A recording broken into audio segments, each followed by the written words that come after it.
없는데요. 특히나 요즘 조선업 분야에서 가장 중요한 것은 세계적으로 호황기에 접어든 분야인 LNG 운반선입니다. 그리고 이와 관련하여 기분 좋게도 한국의 조선 기업들 때문에 일본의 조선 기업들이 폐업 혹은 구조조정의 위기에 처했다는 소식이 전해지고 있는데요. 일본의 경제 전문지 다이아몬드 온라인은 한국과의 가격 경쟁에서 완패하여 LNG선 활황 속에서도 히노마루 조선은 재편이냐 철회냐의 고비에 처해 있다는 기사를 보도했습니다. 기사 소개에 앞서 이 히노마루 조선에서 히노마루는 일본의 일장기를 의미하는 단어인데요.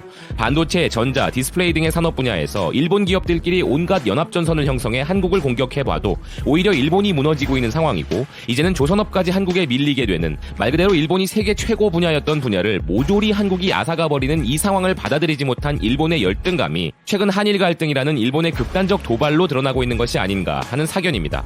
기사를 이어가 보자면 이전에 없었던 LNG 운반선의 발주붐이 도래하고 있는 상황인데도 일본의 조선업계는 오히려 폐업을 해야 하는 분위기가 높아지고 있다고 기사는 이야기하는데요. 현재 이런 호황기를 탈 수 없는 상황이라 너무 어렵다는 일본 조선업계 관계자의 말로 일본의 종합중공업 계열의 조선업체들에게 올해는 유난히도 추운 겨울이 될 것 같다는 이야기를 하고 있습니다. 기사는 LNG선의 수요가 당분간 증가 경향이 계속될 것임에도 불구하고 일본의 일부 부품업체를 제외하면 일본의 조선업계 전반에는 찬바람이 불고 있다고 하는데요. 그런 이유 중 하나로 한국 조선업체들이 거침없이 저렴한 가격에 수주를 하고 있어 일본 기업들이 수주이익을 낼 수 있는 수준으로 가격이 부상하지 않기 때문이라고 주장합니다. 그런데 이 말만 들으면 한국이 가격을 후려쳐서 남지도 않는 장사를 하고 있는 것으로 오해할 수 있는데 한국이 가격 경쟁력에서 앞서 있는 이유는 바로 대량 생산이 가능한 대규모 설비를 갖추고 있고 선박 건조에 있어서 우리가 가진 경쟁력과 효율성 때문인 것인데요. 기사도 이 부분에 대해 설명을 합니다. 조선산업은 대부분의 제조와 마찬가지로 같은 제품을 대량으로 생산하는 편이 조달력과 제조 효율성 향상에 도움이 되는데 연속적으로 선박 건조를 하는 능력 면에서 보면 대량으로 선박을 만들어내는 한국 기업들이 연간 몇 척밖에 만들 수 없는 일본 기업들을 상대로 압도적으로 우월하게 이기고 있기 때문이라고 이야기하면서 한국에게는 조선업이 고용 확보를 목적으로 하는 국책사업이고 WTO에 이에 대한 분쟁 해결을 요구해도 조선사에 대한 한국 정부의 공적 지원이 뒷받침되면서 일본보다 10에서 20% 저렴한 가격을 제시하기 때문에 일본은 우리를 이길 수가 없다는 것입니다. 정말 이럴 때 쓰고 싶은 표현이 비겁한 변명이란 단어가 아닐까 합니다. 민주주의 국가의 총리란 작자가 직접 나서서 기업들을 살려보려고 이웃 국가에 대한 불공정하고 무차별적 도발을 감행하고 국가 차원의 디스플레이 연합을 만들어도 한국에 이기지 못하다 보니 일본의 어거지는 날이 가면 갈수록 더 심해지는 것 같고 변명만 늘어나고 있는 상황이라 해석이 되는군요. 곧 죽어도 압도적인 한국의 조선산업의 경쟁력에 패배했다고 일본은 인정하지 못하고 있는데 패배에 쿨하게 승복하는 그 잘난 사무라이 정신은 왜 이럴 때는 발현되지 않나 모르겠습니다. 기사는 일본 조선산업이 얼마나 힘든지를 보여준 상징적인 예로 조선사업을 하는 미쓰비시 중공업에서 벌어진 일을 소개하는데요. 나가사키 조선소 가야키 공장에서 일하는 종업원들의 통근선이 폐지되었다고 하며 조선산업의 노하우를 살릴 대형 철골 구조물 수주 등을 받아 반드시 조선에 국한되지 않는 다른 사업도 전개한다고 하는데 자랑스러운 조선 기업이 어찌 교각을 건설하느냐는 소리도 이제는 옛말이 되어버릴 정도로 일본 조선은 어려운 상태라고 합니다. 특히나 다른 기업도 아니고 강제징용 피해자분들과 연관된 전범 기업인 미쓰비시의 피해 소식이라서 더 시선을 끄는데요. 이런 이유로 인하여 미쓰비시 외에도 대부분의 조선 기업들이 치열한 소모전을 앞두고 전전긍긍하고 있고 이렇게 산업 재편인가 철회인가의 중대 국면을 맞이해 히노마루 조선의 치킨 레이스가 시작되었다며 기사는 마무리됩니다. 일본의 조선 산업을 무너뜨리기 위해 한국의 조선 산업이 존재하는 것은 아니지만 우리와의 경쟁으로 말미암아 일본의 조선 산업이 가장 치명적인 오류로 작용한 부분이 있다면 그것은 바로 한국 국민들의 일본 불매운동과 일본 여행 보이콧과 같은 우리의 자발적 저항일 것인데요.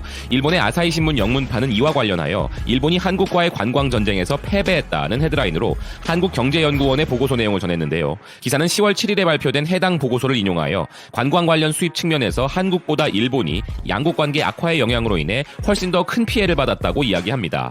기사는 7월과 8월에 일본을 방문한 한국인의 수는 전년 대비 27% 감소한 87만 명으로 급락했고 한국 관광객의 급격한 감소로 인해 일본의 관광 수입 손실이 2억 9,300만 달러에 달할 것으로 추정한다는 보고서 내용을 인용하며 특히 일본의 호텔 산업은 전년 대비 매출 감소액이 110억 엔인 것으로 추정된다고 합니다.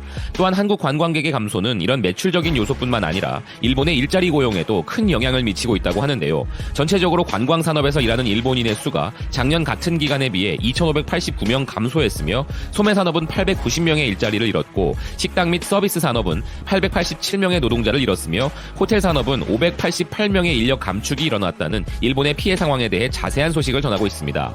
반면 같은 기간 동안 약 60만 명의 일본인이 한국을 여행했는데 이는 2018년 같은 기간보다 10% 증가한 것으로 한국 여행사 관계자에게 양국의 이런 분쟁이 왜 일본 관광객 수에는 부정적인 영향을 미치지 않았는지를 물어보니 그는 일본인이 한국인보다 예약을 취소하는 데 있어 문화적인 영향을 덜 받는다고 말했다고 전하면서 현재 한일 관계는 역사 논쟁이 통상과 안보 문제로 번진 이후 수십 년 만에 최저 수준으로 떨어졌다고 기사를 마무리합니다.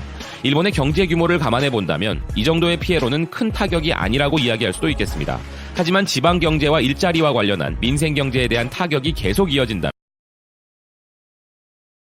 쪽 그때가 이제 한창 피크였죠, 그렇죠? 자, 그래서 이런 일도 있었습니다. 보시면은요, 자, 이게 한 8월 20일쯤 해가지고 나왔던 얘기인데 고노 외무상이 한일 취재진에게 카메라 브랜드를 질문한 적이 있었어요. 그래가지고 야, 너네 지금 카메라 이렇게 많이 쓰고 있는데 그거 어디 거냐? 캐논? 이 카메라는 니콘? 캐논이 지금 한 2명 정도가 있네요. 그래가지고 저 기사가 나고 난 다음에는 막 또 이제 막 문제가 생기지 않았습니까? 막 논란이 생겼죠, 그렇죠? 아니, 외무상이 직접 나와가지고 한국이 지금 이런 식으로 일본에 대해서 분노를 느끼고 있는데 거기에 대해서 막 부채질하고 있는 거냐? 물란집에 부채질하는 거냐? 너네 지금 우리 무시하는 거냐? 이래가지고 막 또 막 문제가 됐었습니다.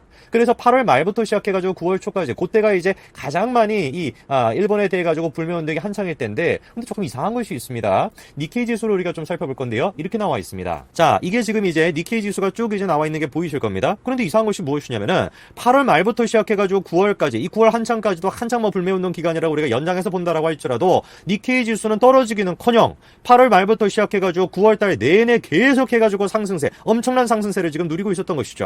그리고 난 다음에 10월 초가 되고 나서야 10월 1일, 10월 2일 요때가 되고 나서부터 이제 조금씩 이제 니케이 지수가 빠지고 있는 상태인 것입니다.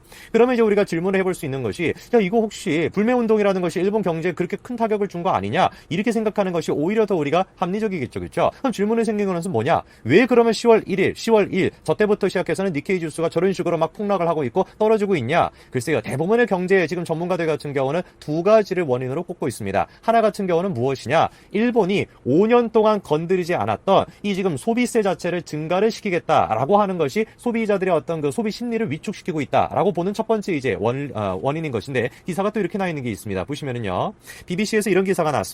Japan delivers long delayed consumption tax hike. 그러니까 일본이 계속해서 미루어고 왔었던 그런 이제 소비세를 갖다가 높이겠다 이것인데요. 이게 지금 무슨 얘기냐? 일본에서는 소비세 세율 인상과 관련하여 가지고 소비 심리가 얼어붙고 있다. 우리나라에서도 이런 식으로 지금 분석하고 있는 것이죠. 내각부가 발표한 소비자 태도 지수를 봤었을 때는 35.6으로 2011년 동일본 지진 이후에 최악이다 이겁니다. 그래가지고 왜 도대체 이런 식으로 니케이 지수가 많이 빠지고 있고 일본 경제가 지금 좀 위기로 빠지고 있냐라고 했었을 때 첫 번째 원인으로 꼽을 수 있는 게 뭐라는 겁니까? 이 소비세를 증가를 시키다 보니까 부가가치세율도 이제 증가를 시키다 보니까 소비자들이 소비에 대해서 갖고 있는 어떤 소비 심리 자체가 위축이 되다 보니까 그게 지금 이제 문제로 나타나고 있다. 이 외신도 마찬가지고 한국 언론도 그렇게 분석을 하고 있는 것이죠. 그 다음에 두 번째 원인이 되는 것은 뭐냐? 여러분들도 이미 잘 알고 계시는 것처럼 미중 무역 갈등입니다. 우리나라 같은 경우도 이제 뭐 외화를 이제 바꾸셔야 되는 분들인든지 아니면 그걸 통해 가지고 거래를 하시는 분들 같은 경우는 이번 달 10일, 11일 그때 이제 열리게 될 미중이 이제 협상에 대해 가지고 뭐 촉각을 세우고 지금 보고 계시지 않습니까?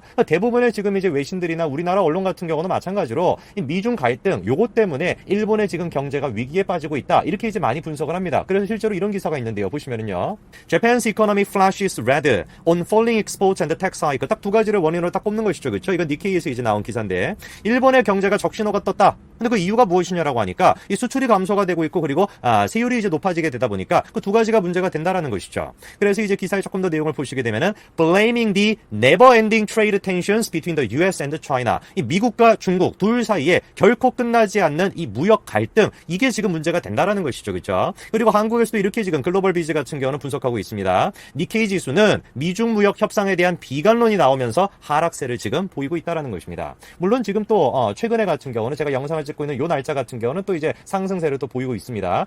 미국이 이제 또 예상했던 것만큼 그렇게 이제 강하게 중국에 대해서 압박을 안 할 것이다. 이런 전망이 조금 나오면서 다시 한번 니케이 지수가 좀 이제 오르고 있는 그런 모습을 보여주고 있는데 어쨌거나 저쨌거나 우리가 결론을 내릴 수 있는 것은 간단한 것이겠죠. 지금 이제 기사가 나왔던 것처럼 한국이 일본을 향해서 했던 그 불매운동, 그 불매운동 때문에 일본 경제가 폭락을 해가지고 그래서 일본이 한국에 대해서 화해 제스처를 보내고 있다라고 하는 것은 글쎄요 무슨 근거를 가지고 그런 기사를 쓰셨는지는 모르겠습니다만 불매운동과 일본 경제 위기 둘을 지금 연관시키고 있는 외신을 일단 제가 발견한 적이 없고요. 혹시 발견한 것이 있으면 댓글로 좀 써주시면 좋을 것 같습니다. 그리고 이제 그 기사를 쓰실 때 근거도 물론 이제 나와 있지가 않기 때문에 불매운동과 일본의 어떤 경제 둘 사이의 연관관계를 보여줄 수 있는 뭐 증거 이런 것들도 이제 없고 실질적으로 니케이 지수를 봤었을 때는 오히려 일본과 한국의 갈등이 이 불매운동이 최고조를 찍고 있었던 8월 말이나 9월 달에는 니케이 지수가 계속해가지고 급상승돼 있는 상태를 유지했다라는 걸로 생각해 봤었을 때는 글쎄 그 기사의 내용이 별로 신빙성이 없다라고 우리가 판단할 수 있을 것 같습니다. 제가 조금 걱정이 되는 것은 무엇이냐면은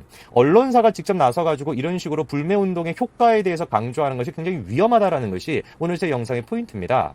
이 불매운동을 한다라는 것은 21세기 이 지구촌 사회에서 세계화가 지배하고 있는 이 세계에서 전혀 맞지 않는 정말 국수주의적이고 흥선 대원군 시대 때나 할 법한 그런 식의 원시적인 방법이거든요. 그래서 이거에 대해서 자꾸 뭐 효과가 있다라는 등 아무 근거도 없이 실제로는 효과가 있다라는 등 그래서 제2의 무슨 뭐 불매운동을 해야 된다라는 등 제3의 불매운동을 해야 된다라는 등 이런 식으로 암시를 하게 된다면 우리나라는 점점 고립될 수밖에 없겠고 점점 민족주의 국가로 빠질 수밖에 없는 것이겠죠. 그래서 언론사는 사실을 기반으로 해가지고 기사를 쓰셔야 되는 것입니다. 불매운동이라는 것 자체에 제가 무의미하다라는 얘기를 하는 게 아니에요. 그러나 불매운동을 통해 가지고 일본이 정말로 뭐 압박감을 느껴가지고 실제 경제에 어떤 피해를 입었다라는 증거도 없이 피해를 입었다라고 단정을 하고 그거를 통해 가지고 외교적인 화해 제스처까지도 보내고 있다. 이런 식으로 엄청난 확대 해석을 한다라고 한다면은 우리가 생각할 수밖에 없는 것이 제2의 제3의 불매운동을 해야 된다. 이런 식의 지금 보도를 한다라고밖에 생각할 수 없는 거 아니겠습니까? 이것이야말로 민족주의의 뿌리가 되겠죠. 그래서 언론사들은 자유로운 토론의 장이 열려 있어야 되는 것이겠고 특히 언론에 몸담고 계시는 분들은 자기 기사에 대해서 뭔가 문제가 있다라고 한다면 그리고 또 자기 주장에 대해서 문제가 있다라고 한다면 언제든지 간에 토론에 나와가지고 자기의 주장을 명확하게 입장 표명을 할 수가 있을 정도가 돼야 기사를 쓰셔야 된다라고 저는 보는 것입니다. 물론 이제 어떤 언론사의 편집자다, 어떤 언론사의 무슨 뭐 작가다라고 한다면 더더욱 말할 것도 없겠죠. 자기 주장에 대해서 책임을 질 수가 있어야 된다.